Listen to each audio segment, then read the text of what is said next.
Coronavirus, la pandemia. ¿Cuáles son los síntomas? ¿Cómo se transmite? ¿Qué puedo hacer para protegerme y prevenir la propagación de la enfermedad?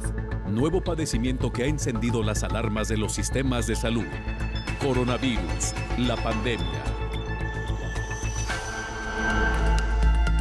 En fin de semana también tenemos programa especial de Coronavirus, la pandemia. Hacemos una recapitulación de lo que le hemos presentado a lo largo de la semana en caso de que usted no nos hubiera podido sintonizar. Vamos a iniciar, como todos los días, con el reporte que nos llega desde la sede de la Organización Mundial de la Salud en Ginebra, Suiza. Es nuestra compañera Verónica López quien lo presenta. Hola, ¿qué tal? Buenos días, Belén, y buenos días a todo el auditorio de Canal 44. El número de casos confirmados de coronavirus en el mundo está ya alrededor de los 154 millones, mientras que los fallecidos superan los 3,2 millones. El país más afectado, en términos absolutos, sigue siendo Estados Unidos, con más de 32 millones y medio de contagios y por encima de los 578.000 fallecimientos. Le sigue la India, con más de 20,6 millones de diagnósticos y más de 226.000 muertos. Y en tercer lugar está Brasil, que rebasa los 14,8 millones de infecciones y que alcanza los 411.000 decesos. La vacunación continúa. Se han administrado más de 1.170 millones de dosis en todo el mundo, pero hace falta aumentar el ritmo para frenar al virus. Por ello, el presidente de Estados Unidos, Joe Biden, ha apoyado la suspensión de las patentes de las vacunas. Esto aumentaría la producción y aceleraría la inmunización global. De esta forma, da el visto bueno a una propuesta que hacían ya en octubre de 2020 India y Sudáfrica y que durante meses se ha encontrado con la oposición de los países desarrollados. La Organización Mundial de la Salud ha felicitado a Estados Unidos. Su director general, Tedros Adhanom Ghebreyesus, considera que la suspensión de las patentes es clave en la lucha contra la pandemia y que esta es una decisión histórica para conseguir una igualdad en la vacunación y dar prioridad al bienestar de todos en momentos críticos. La Unión Europea está dispuesta a debatir la propuesta y hará un llamamiento a los países productores de vacunas para que permitan la exportación y eviten medidas que interrumpan las cadenas de suministro. Las farmacéuticas se oponen y consideran decepcionante la decisión de Biden. Aseguran que liberalizar las vacunas no aumentará la producción de dosis. Tras el anuncio, las acciones de Pfizer y BioNTech, además de las de Moderna y Novavax, sufrieron fuertes caídas en la bolsa de Wall Street. Reportó desde Europa Verónica López para el programa Coronavirus, la pandemia. La vacunación no es sinónimo de estar protegidos al 100% contra la enfermedad COVID-19. Lo han explicado los expertos en diferentes ocasiones. Las vacunas tienen cierto grado de protección y es por ello que quienes ya han recibido la inmunización deben de continuar con las medidas sanitarias. Vacunarse es evitar contraer enfermedades o que éstas se agudicen y puedan ser letal. Sin lugar a duda, prepararse para recibir un biológico es fundamental e incluso después de la aplicación para disminuir los posibles efectos adversos que pudieran presentarse durante o después. Asimismo, hay especificaciones directas en personas que no deben de recibir la vacuna COVID-19 por las determinadas afecciones médicas. Sí debe seguir las medidas puntuales para prevenir daños a su salud por los coronavirus, en particular del SARS-CoV-2. Especialistas recomiendan que antes de aplicarse cualquier tipo de vacuna es importante estar preparado no solamente mental, sino que también en la alimentación, hacer ejercicio y evitar consumir productos que afectan la salud humana como el consumo de tabaco y alcohol. La preparación no se da de la noche a la mañana, es con días o semanas de anticipación. Las personas que deciden vacunarse es importante que tomen todo tipo de precaución y en aquellas que tienen enfermedades crónicas degenerativas como diabetes mellitus, hipertensión, obesidad y sobrepeso, de igual forma consumir su medicamento al pie de la letra, realizar una actividad física y alimentarse. Los Centros para el Control y la Prevención de Enfermedades de Estados Unidos señalan la importancia de prepararse para vacunarse contra COVID-19. Primero, conocer los diferentes tipos de vacuna y cómo actúan. Planificar y prepararse para su vacunación en caso de consumir algún medicamento por alguna enfermedad previa que padece, consultar a su médico. En la mayoría de las personas no es recomendable evitar suspender o demorar la medicación para tratar afecciones subyacentes en el momento que se vacunan contra COVID-19. Asimismo, se indica que no se recomienda tomar fármacos sin receta médica como ibuprofeno, aspirina o acetaminofeno antes de vacunarse, con el objetivo de procurar prevenir efectos secundarios relacionados con las vacunas. Los Centros para el Control de Enfermedades señalan que se desconoce cómo estos medicamentos podrían afectar la efectividad de las vacunas. Sin embargo, si toma en forma regular por otros motivos, debe seguir tomándolos antes de vacunarse.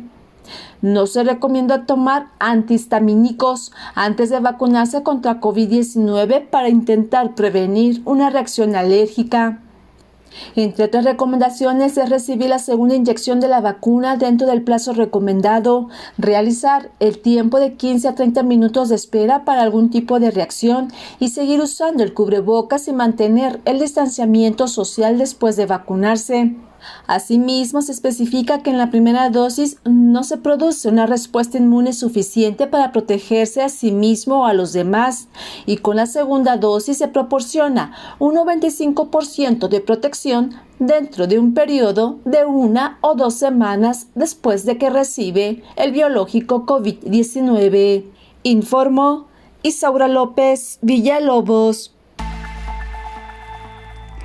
¿Qué hacer antes, durante y después de haber recibido la vacuna de COVID-19? El infectólogo Héctor Raúl Pérez Gómez habló de esto durante esta semana.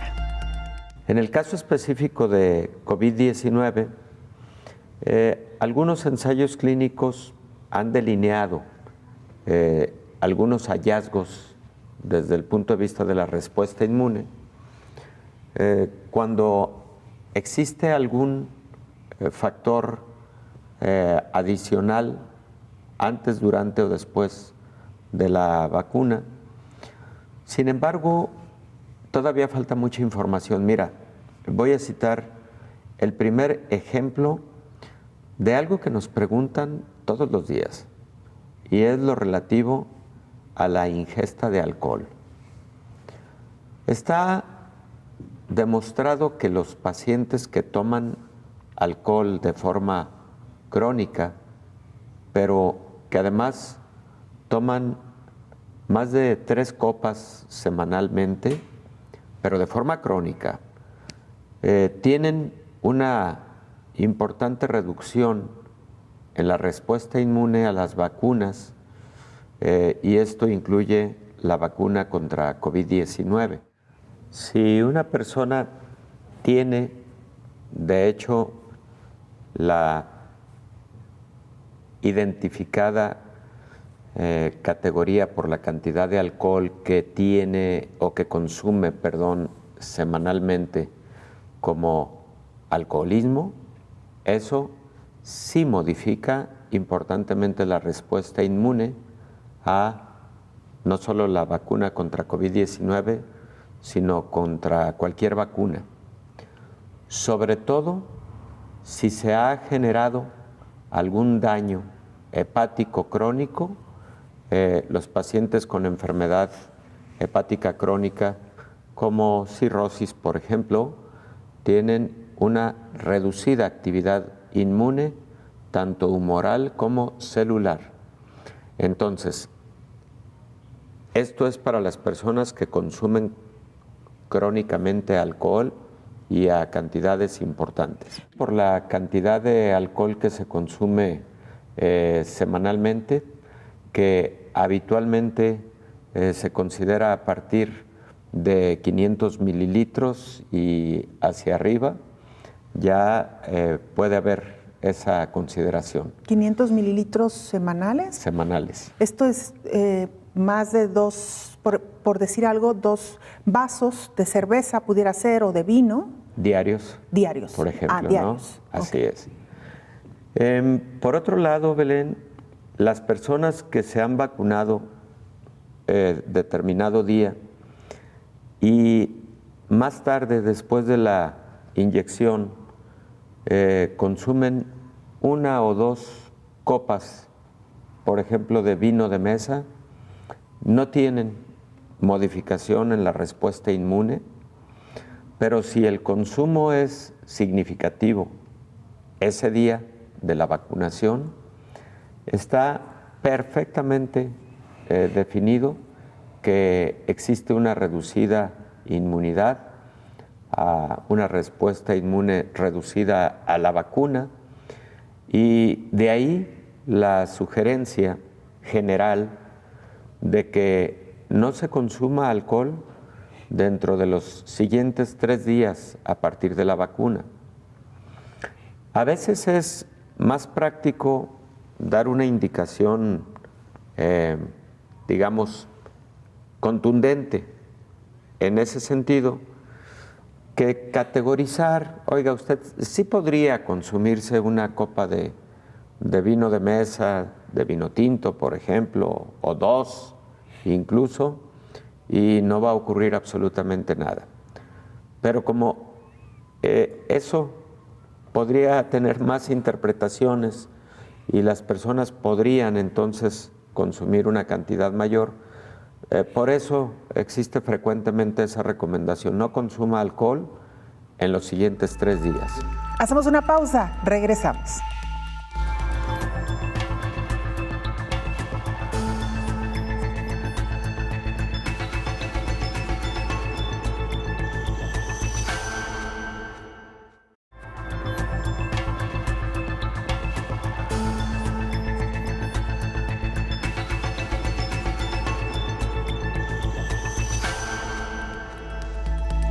¿Qué sucede después de que una persona es vacunada contra COVID-19?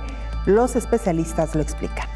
Una de las preguntas más frecuentes de la población cuando se va a vacunar es ¿qué pasa después de que me la aplico? ¿Me voy a enfermar? ¿Cuántos días me sentiré de esa forma? La especialista en salud pública, Marilena Pajarito Melchor, explica. Lo más importante es saber que precisamente la vacuna es hacer como engañar a tu cuerpo para que piense que se está enfrentando al virus, cuando esto definitivamente no es verdad. Sabemos que la vacuna tiene sobre todo el ARN o la información genética que nos va a hacer que nuestro cuerpo haga una proteína que es la que está en la capsulita del virus, y entonces ya con esto nos defienda para que si en algún momento nos enfrentamos a ese virus real, pues destruyamos todas estas proteínas de sus cápsulas y definitivamente el virus no nos cause una enfermedad grave. Entonces, definitivamente tenemos que esperar sentir algo. Esto es algo que tenemos que tener esta conciencia. Siempre digo, si los bebés hablaran, nos dirían, mamá, papá, oye, abuelito, mira, esto es normal, ¿eh? Créeme que yo me han vacunado tantas veces y claro que duele en donde me aplica la vacuna, claro que me pongo irritable, a veces duele la pancita, duele la cabeza y pues definitivamente saber que podemos tener algún efecto atribuible a la vacunación. Sin embargo, recordó que estos síntomas solo duran alrededor de 48 horas y si continúan, lo recomendable es acudir a su médico de confianza, porque seguramente esté pasando alguna otra cosa en su organismo y no necesariamente por la aplicación de la vacuna. ¿Cuáles son las medidas de prevención después de haber sido vacunado? La misma especialista explica. Ustedes se vacunan y así como llegaron usando su cubrebocas al centro de vacunación, así van a salir y así van a seguir durante mucho, mucho tiempo. Todavía usando este cubrebocas, ya sabemos que los más recomendados son, por ejemplo, estos de triple capa, que nos dan una excelente protección, y también seguir con nuestro lavado de manos frecuente, no estar exponiéndonos demasiado, sobre todo a personas que pudiéramos no saber pues si tienen o no la enfermedad, y esto sabemos que es sobre todo personas que vemos en lugares más concurridos, que sobre todo no traen su cubrebocas o alguna situación. Lo más importante es tener en cuenta que vamos a continuar el cubrebocas, vamos a continuar con nuestra sana distancia, nuestro lavado de manos, y esta protección de la vacunación va a ser adicional, sobre todo para enfermedad grave, pero que aún así podríamos contraer virus. Recuerda que se considera que una persona ya está protegida después de 21 días de haber recibido el esquema completo de vacunación, informó Rocío López Fonseca. El infectólogo Héctor Raúl Pérez Gómez habló también de las medidas que se deben de tomar antes de vacunarse. Escuchemos. Es recomendable tener muy buena hidratación durante los días previos a la vacunación, dormir bien, tener una buena alimentación, con lo cual el sistema inmune puede tener mejor desempeño. Algo que es muy importante es el que antes de la vacunación las personas preferentemente no estén consumiendo ni medicamentos antiinflamatorios y tampoco inmunosupresores. Es evidente que un inmunosupresor, como su nombre lo dice, puede modificar, reducir la respuesta inmune a un determinado biológico. Te voy a dar el caso específico de un fármaco del que hemos hablado aquí, que, por ejemplo, se ha venido utilizando en COVID-19 y que tiene una clara contraindicación para vacunación en los siguientes 3 meses. Hemos comentado en esta mesa que los pacientes con COVID-19 moderado a grave se pueden beneficiar del uso de algunos anticuerpos monoclonales y existen varias marcas, uno de ellos muy estudiado, con buen avance en las investigaciones internacionales, que es el monoclonal de Eli Lilly, en el que los pacientes con COVID responden muy bien, pero estos pacientes, cuando deberán vacunarse, no pueden hacerlo a menos de 3 meses de distancia de haber recibido este anticuerpo monoclonal. ¿Qué es lo que ocurre? Lo que ocurre es que ese anticuerpo, que todavía tiene presencia en los tejidos corporales y en la sangre del paciente que lo recibió, puede inactivar la vacuna. Y esto puede ocurrir con otros inmunosupresores, por ejemplo, que reciben los pacientes que tienen artritis reumatoide o que tienen alguna otra enfermedad autoinmune para la cual reciben ya sea corticosteroides o reciben biológicos, anticuerpos monoclonales, etcétera, para el control de sus enfermedades inmunológicas. Hay quien nos pregunta que si tener inmunosupresión es una contraindicación para vacunarse. No es una indicación absoluta. No es una contraindicación absoluta. Es relativa. Y digo que es relativa, y así lo marcan las guías técnicas de muchas de las vacunas. Primero porque no ha sido estudiado de manera muy amplia el comportamiento de las vacunas en pacientes con inmunosupresión como artritis reumatoide, lupus, pacientes que toman fármacos de esta naturaleza, o incluso en pacientes con VIH. Hipotéticamente, no hay ningún problema para que estas personas se vacunen, ninguno. Pero el desempeño que tendrá la vacuna posiblemente sea menor. La eficacia posiblemente sea menor, precisamente porque se requiere una respuesta inmune a la vacuna para poder generar anticuerpos y células del sistema inmune. Entonces, es recomendable que durante los días previos un paciente determinado no esté consumiendo corticosteroides, es recomendable que no esté consumiendo antiinflamatorios. Y si el día de la vacuna, más tarde o al día siguiente, existen síntomas leves, es preferible no tomar fármacos antiinflamatorios, es preferible utilizar medidas generales de control, por ejemplo, de la temperatura a través de medios físicos, en lugar de tomar fármacos, sobre todo a dosis importantes, porque esto puede modificar la respuesta inmune a la vacuna de igual manera. Esta semana viajamos a Guatemala. Nuestro compañero Javier Corleto, jefe de TV USAC, nos presentó el informe. Un saludo desde el país de la eterna primavera, Guatemala. Este es el reporte de coronavirus, semana del 21 al 28 de abril del 2021. 224.621 casos acumulados, 200.241 recuperados, 16.902 casos activos y 7.902 fallecidos. El Ministerio de Salud Pública y Asistencia Social actualizó recientemente el tablero COVID-19 con los datos de esta semana de abril y reportó en las últimas 24 horas que se detectaron 1.518 contagios nuevos en todo el país, 9.391 pruebas realizadas en todo el país y ningún número de muertos en ese periodo, pero sí 21 fallecidos que no habían sido reportados. Las autoridades han reportado que Guatemala entró en la tercera ola de contagios de COVID-19 y prueba de ello que durante las últimas semanas, Salud ha reportado que los hospitales están con alta ocupación de pacientes con COVID-19 con síntomas moderados y graves. El Ministerio de Salud aseguró que Guatemala se encuentra en la espera del envío de 100.000 dosis de la vacuna rusa Sputnik V. Sin embargo, se desconoce la fecha en que ingresarán al país.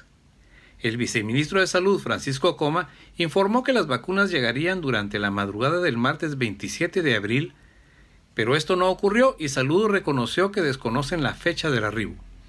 Esta información generó suspicacias y dudas en la población por la incertidumbre ante esta situación.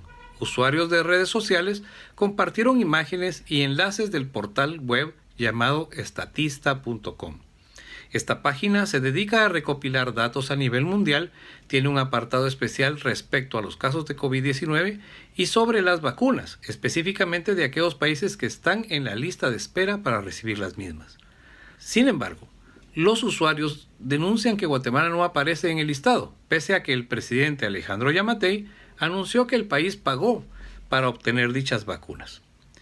Recientemente, la Universidad de San Carlos de Guatemala, a través de la Facultad de Agronomía, está llevando a cabo una serie de conferencias virtuales, donde se está dando a conocer los planes a seguir para ayudar a combatir el problema de la desnutrición crónica en Guatemala y el apoyo en tiempos de pandemia en los lugares donde afecta fuertemente este fenómeno. Para Canal 44, desde la Universidad de San Carlos de Guatemala, reportó Javier Corleto. Abrazo fraterno, amigos de Iberoamérica. Hacemos una pausa brevísima, regresamos con más.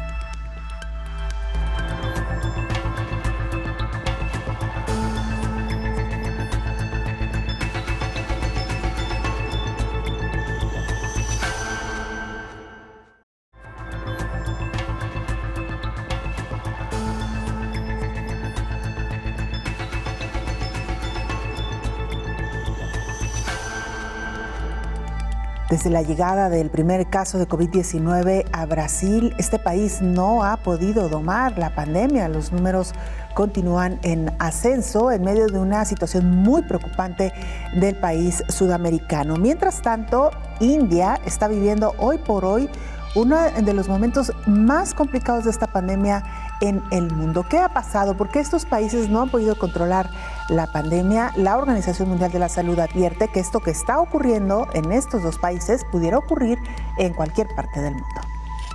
La situación crítica que están enfrentando India y Brasil con la pandemia puede suceder en cualquier parte, señaló el director de la Organización Mundial de la Salud, Tedros Adhanom Ghebreyesus. Dijo que se han reportado más casos de COVID-19 a nivel mundial en las últimas 2 semanas que durante los primeros 6 meses de la pandemia.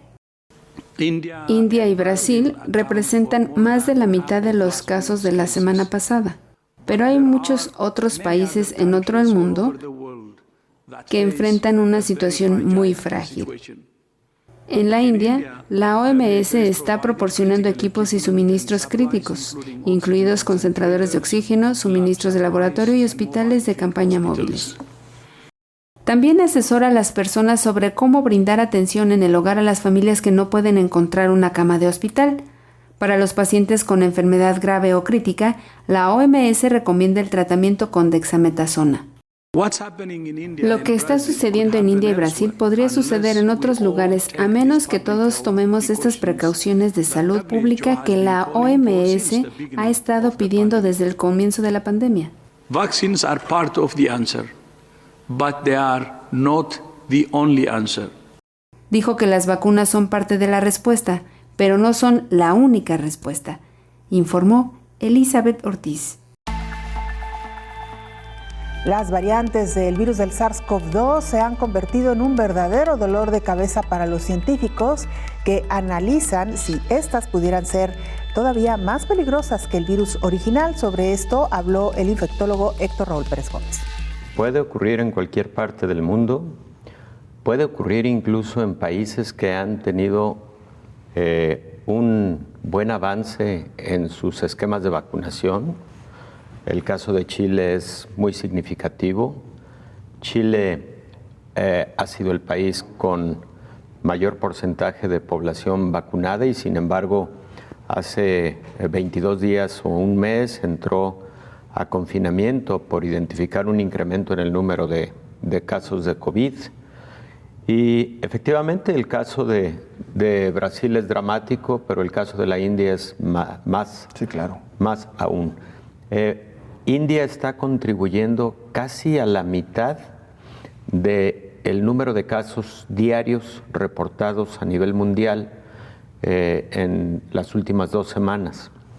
Por ejemplo, ayer el número de casos nuevos fue 880,000 en un solo día a nivel mundial, y de estos 880,000, 400,000 ocurrieron en la India.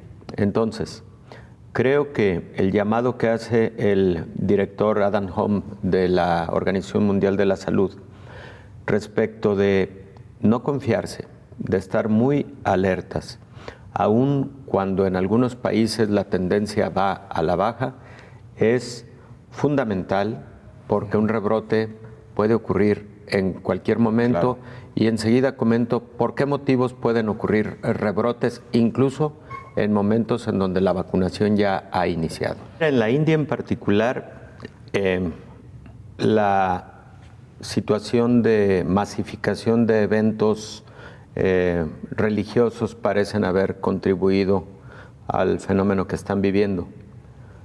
Se estudia si la nueva variante de este coronavirus, surgida en la India hace aproximadamente 3 meses, y que ya ha tenido una distribución en algunos países europeos, ha tenido distribución en algunos países latinoamericanos, incluyendo México, que acaba de reportar 3 casos en el estado de San Luis Potosí, pudiera estar contribuyendo a un incremento en la transmisión de la enfermedad. Esta variante del SARS-CoV-2 detectado en la India por lo pronto la Organización Mundial de la Salud la ha considerado una variante de interés más que una variante de preocupación. ¿Por qué se considera variante de interés? Porque no se ha confirmado que esta variante incremente la transmisibilidad de la enfermedad.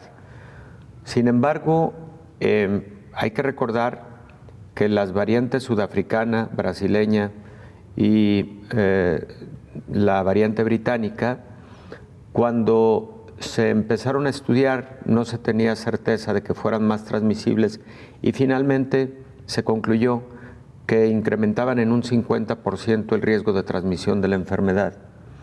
Entonces, los 2 factores podrían contribuir: el factor de estos eventos masivos y el factor relativo a la nueva variante.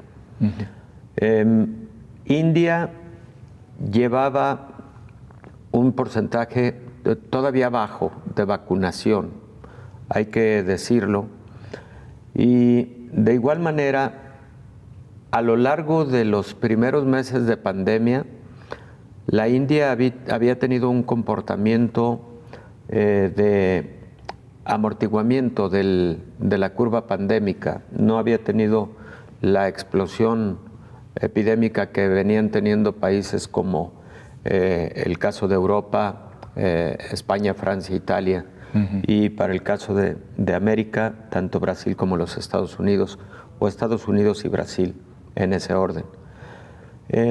Sin embargo, sí fue muy notorio como detonante algunas festividades religiosas que ocurrieron hace aproximadamente 2 meses, y a partir de ahí un despegue importante en el número de casos de contagios cada día, y pues los fallecimientos que, como podemos advertir, pues han generado una situación verdaderamente lamentable, ¿no? En todos los países esa situación ha sido importante. Lo ha sido para algunos, por ejemplo, el retorno a actividades escolares. Fue el caso de Gran Bretaña, de Francia y de Alemania. Canadá incluso, ¿no? Canadá incluso, cuando intentaron el primer paso hacia el retorno a actividades escolares presenciales, tuvieron que dar marcha atrás. Sí tuvieron incremento en el número de casos y ellos advirtieron que ese era el principal motivo, ¿no? Esto ocurrió más o menos hace 7 meses. Hoy las condiciones son diferentes por el avance en la vacunación en algunos de estos países. Y el avance en la vacunación puede ser un factor que ayude mucho, no cabe duda, pero no será el único factor. Y no lo será hasta que la población no alcance un 80% de cobertura de su esquema de vacunación, 80%, pero de esquema de vacunación completo. Y segundo, dependerá también del comportamiento de estas nuevas variantes, ¿no? Porque además, cada día se reportan más variantes del SARS-CoV-2. Así es. Se reportó en ese orden la variante británica, la sudafricana, la brasileña, luego vino el reporte de una variante en Japón, 2 en los Estados Unidos, una en California, otra en Nueva York, luego se reportó la variante de la India y tenemos una variante en un país latinoamericano, quiero recordar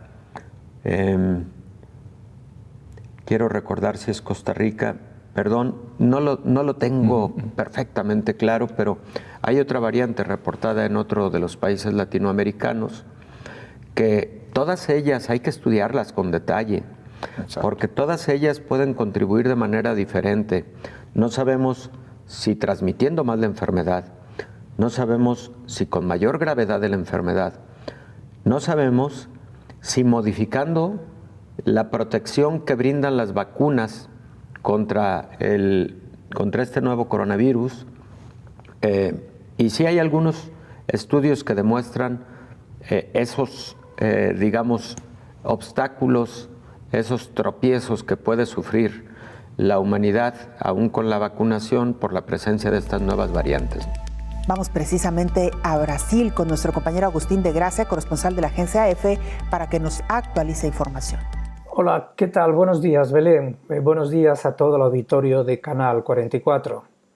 En Brasil seguimos acumulando cifras preocupantes en el impacto de la pandemia de coronavirus. En esta ocasión se trata de la marca de 400.000 muertos en total desde que hace poco más de un año llegó el virus a este país y lo convirtió en uno de los más impactados en el planeta. El último dato oficial del Ministerio de Salud indica que en las últimas 24 horas hubo 3.001 fallecidos, hasta 401.186 en total. Si se tiene en cuenta que la barrera de los 300.000 muertos se alcanzó el pasado 24 de marzo, que en algo poco más de un mes se haya llegado a los 400.000, indica cuánto daño está haciendo entre los brasileños la extensión de esta pandemia. Los 400.000 muertos de Brasil están lejos de los más de 560.000 que se han notado hasta ahora en Estados Unidos, un país que sin embargo tiene un tercio más de habitantes que Brasil. Y si se tiene en cuenta el número de infectados, Brasil, con más de 14 millones de contagiados, ocupa el tercer lugar después de Estados Unidos y la India, país este último en el que las cifras de infección están siendo galopantes. El número de muertos acumulados en Brasil es dramático por la evolución que está teniendo. En todo 2020, Brasil no llegó a los 200.000 fallecidos, pero en los 4 primeros meses de este año ya ha duplicado esa cifra. Fue el pasado 8 de abril cuando se registró el récord diario de fallecidos, 4.249. La cifra ha ido bajando ligeramente desde entonces, con un promedio semanal de unos 2.400 fallecidos por día. Pero el temor es que si sigue bajando la cifra, la gente comience a ganar confianza y vuelva la pandemia con fuerza en una temida tercera ola que puede hacer mucho daño en el país. Y es que no parece que sirvan de mucho las restricciones sociales impuestas por las autoridades.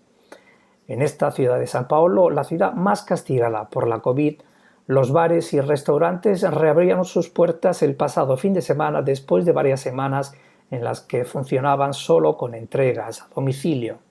Y las playas de Río de Janeiro también han sido reabiertas. Pero si alguien camina por la emblemática avenida Paulista de esta ciudad, por ejemplo, se puede ver a mucha gente sin mascarilla o llevando un tapabarbilla en lugar de tapaboca. Y si hay que dar ejemplo en este tema, el presidente brasileño Jair Bolsonaro desde luego no lo da. Muy pocas veces aparece en público con mascarilla y ya es famosa su calificación de gripecita para referirse a este mal cuando Brasil comenzó a ser castigado por la pandemia. Ya tenemos en Brasil 400.000 muertos por la pandemia. Habrá que ver ahora cuánto se tarda para llegar al 500.000. Reportó desde Brasil para el programa Coronavirus la Pandemia Agustín de Gracia de la Agencia EFE. Una pausa, la última. Regresamos.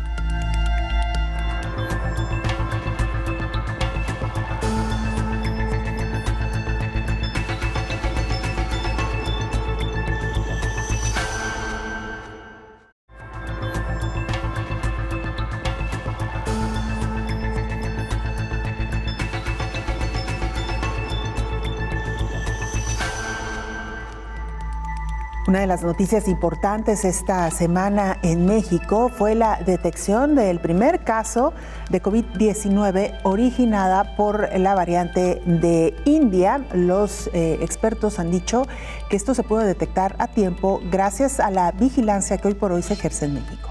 Confirma el director de promoción de la salud de la Secretaría de Salud del Gobierno mexicano, Ricardo Cortés, que se detectó ya en el país la variante de la India, en el estado de San Luis Potosí, en un solo caso hasta el momento, pero aclara que esta variante es de interés y no de preocupación. Así fue catalogada por la propia Organización Mundial de la Salud, explica el funcionario federal. Que la variante que se encuentra afectando a la India no es una variante de interés, pero no es una variante de preocupación. Así es como la Organización Mundial de la Salud, no el Gobierno de México, no la Secretaría de Salud, no la Dirección General de Epidemiología, sino la Organización Mundial de la Salud, así las clasifica, variantes de interés o variantes de preocupación. Al momento, afortunadamente, la variante detectada en la India es una variante de interés, al igual que la variante que se ha detectado en nuestro país y que se comparte con científicas a nivel internacional para su estudio. Afortunadamente no es una variante de preocupación, es de interés, se estudia en la vigilancia virológica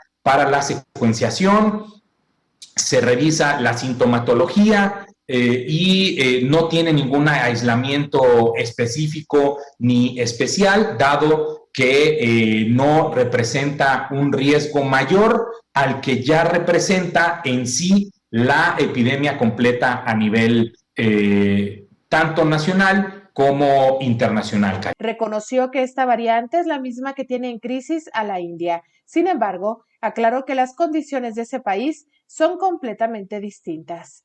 Las características del sistema de salud de la India, de la cantidad de personas que viven en la India, que si no me equivoco son alrededor de 1.300 millones de personas, es lo que tiene sumido a la India en esta crisis importantísima que no le deseamos a nadie y que esperemos que en nuestro país no se vuelva a repetir, ni se vea lo que se está observando en la India como no se observó en ninguna de las dos olas que hemos tenido, y que tampoco observemos ni siquiera lo que acabamos de observar nosotros en nuestra segunda ola de contagios de la epidemia. El primer caso de la llamada variante india de COVID-19 que se detectó en México se trata de un hombre residente de San Luis Potosí que había permanecido hospitalizado por neumonía. El paciente de 40 años había tenido contacto con personas que estuvieron en Estados Unidos.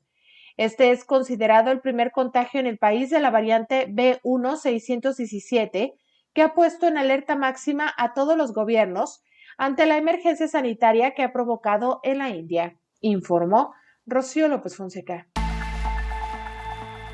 El infectólogo Héctor Raúl Pérez Gómez habló esta semana también sobre la importancia de continuar con la inmunización de la población para poder poco a poco regresar a las actividades esenciales. Se ha trabajado a la par. Se lograron primero las vacunas. En este momento hay estudios clínicos con varias casas farmacéuticas en búsqueda de una cura. Algunos de ellos son antivirales que actúan en algún momento del ciclo reproductivo del virus en el nivel intracelular de la célula infectada. Hay algunos otros muy promisorios, por cierto, que están ya concluyendo sus estudios de fase 3, utilizando anticuerpos monoclonales. Son muy promisorios, caros, muy caros. No va a ser fácil que toda la población tenga acceso. Entonces, van a llegar, no cabe la menor duda, en los próximos meses ya peticiones de autorización urgente a las agencias regulatorias para incorporar algunos fármacos que se han venido estudiando al arsenal terapéutico contra COVID-19. Junto con las vacunas, eso puede ser un factor decisivo, al igual que ocurrió con la influenza en el 2009. Con influenza llegó vacuna y casi al mismo tiempo había llegado oseltamivir. Eso cambió el rumbo de la pandemia dramáticamente y esperemos que esa situación pueda ocurrir con COVID-19 también. Hace 3 semanas aproximadamente, los Centros para Control de Enfermedades y Prevención de Atlanta, en los Estados Unidos, hacen una publicación muy interesante respecto de qué sí y qué no puede permitirse una persona que está completamente vacunada. Me parece que la población tiene la esperanza de que la vacuna, uno, nos proteja contra la enfermedad y particularmente contra la enfermedad grave. Creo que ese es el primer objetivo de una vacunación. Pero creo que un segundo objetivo, un objetivo, digámosle, secundario, es el que podamos realizar de nueva cuenta actividades con mayor libertad y podamos de manera escalonada, paulatina, irnos permitiendo como sociedad más actividades y mayor convivencia. Ese creo que también es otro propósito de la vacuna. Y en ese sentido, por ejemplo, los Centros para Control de Enfermedades te dicen en esa publicación lo siguiente. Número 1, si en una familia todos los integrantes ya se han vacunado, entonces incluso en espacios cerrados pueden tener reuniones en donde no se necesita utilizar el cubrebocas y tampoco se necesita guardar la distancia de persona a persona, del 1,5 metros. Si en una determinada familia algunos de los integrantes no han sido vacunados, quienes no han sido vacunados deben guardar la distancia interpersonal cuando ocurren reuniones en espacio cerrado. Pero quienes han sido vacunados con el esquema completo pueden, en ese ambiente familiar, en ese escenario familiar, no utilizar el cubrebocas y no necesariamente guardar la distancia de persona a persona. ¿Aún conviviendo con quienes no hayan sido vacunados? Aún conviviendo con quienes no han sido vacunados. Pero esos no vacunados sí deben guardar la distancia y esos no vacunados sí deben utilizar la mayor parte del tiempo cubrebocas. Si esa misma familia de vacunados y no vacunados tiene convivencia en espacios abiertos, lo pueden hacer con la libertad de la distancia y también sin el uso de cubrebocas. Y por último, en esta publicación se habla de que las personas que han tenido vacunación total, completa, pueden, número 1, hacer viajes aéreos portando mascarilla en el interior del país, estamos hablando de los Estados Unidos, sí. Pero también pueden hacer viajes internacionales sin necesidad de realizarse una prueba de laboratorio tipo PCR o de antígeno antes de iniciar el viaje, salvo que el destino a donde va el pasajero internacional, por ejemplo, tenga la exigencia de que ese viajero lleve una prueba negativa. Estos lineamientos son muy interesantes porque, de nueva cuenta, en Estados Unidos llevan un avance de vacunación que posiblemente ha alcanzado el 40% de la población, pero además de todo lo anterior, recordemos que ellos están vacunando a partir de los 16 años de edad y no, digamos, sí estratificaron al principio el vacunar adultos mayores y personal de la salud, pero una vez que concluyeron con estos grupos de población, entonces vacunaron a todo mundo casi de manera simultánea. Micaela Viqueira es nuestra compañera corresponsal de la agencia EFE en India. Desde ahí nos informa. Hola, ¿qué tal? Buenos días, Belén, y buenos días a todo el auditorio de Canal 44. La India sigue sin ver el final de la curva mientras se acerca a los 20 millones de casos por COVID. El segundo país más afectado del mundo por la pandemia, solo por detrás de Estados Unidos, se encuentra sumido en una segunda ola que ha puesto al límite a todo su sistema sanitario. La rápida transmisión del virus se ha producido en cuestión de semanas y se achaca en gran parte a una relajación en las medidas por parte de la población en general, además de las nuevas variantes que se han detectado en el país asiático. El pasado mes de febrero la India registraba menos de 10.000 casos diarios, un mínimo histórico que hacía pensar que lo peor de la pandemia ya había pasado. Sin embargo, esa realidad dista bastante de la que se vive ahora. Los crematorios y los hospitales trabajan sin descanso en regiones como Nueva Delhi, que lleva más de 2 semanas reportando problemas de oxígeno.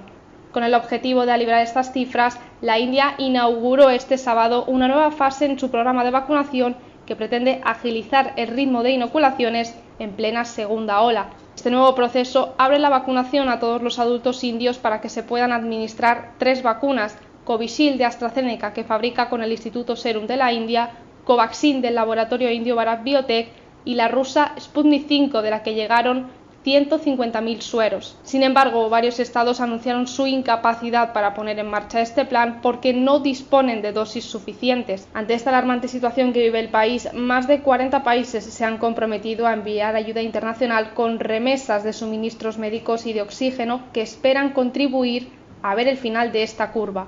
Reportó desde la India Micaela Viqueira para el programa Coronavirus la Pandemia. Con este reporte llegamos al final de este programa especial, una recapitulación semanal. Gracias por habernos acompañado. Coronavirus, la pandemia.